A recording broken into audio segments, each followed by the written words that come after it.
雙魚座嚟嘅呢一周，我睇到 Divine 俾你嘅 suggestion 就係，如果你想啲事情有所進展嘅時候，係一定要有所行動。OK，同時間亦都可能係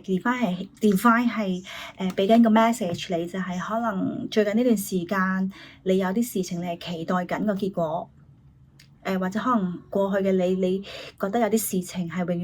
遠你係好想有進展嘅時候，Divine 係想，所以雙魚座嘅你明白到嚟緊啲事情係會有所轉變咯。OK，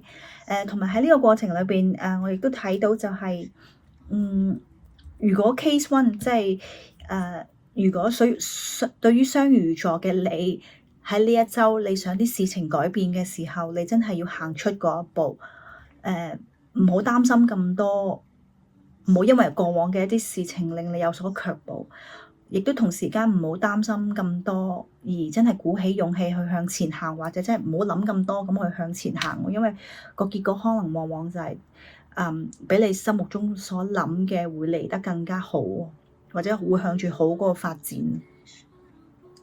而我亦都睇到可能嚟緊呢一周對於雙魚座嘅你，對於現階段嘅經歷或者可能你需要面對嘅事情，你係覺得困難重重嘅，但係Divine 係希望你能夠鼓起勇氣，相信自己嘅能力，係你有足夠嘅能力，你去面對任何嘅事情。所以我覺得都幾吻合嘅，所有啲卡嘅能量就係唔好怕行出嗰步，雙魚座 OK，相信自己。如果你真係想啲事情有所不同嘅時候，係因為可能好多時候你想啲事情有所轉變嘅時候，而你唔願意或者你唔夠膽行出嗰步嘅時候，啲事情永遠都會係重複又重複咁發生咯。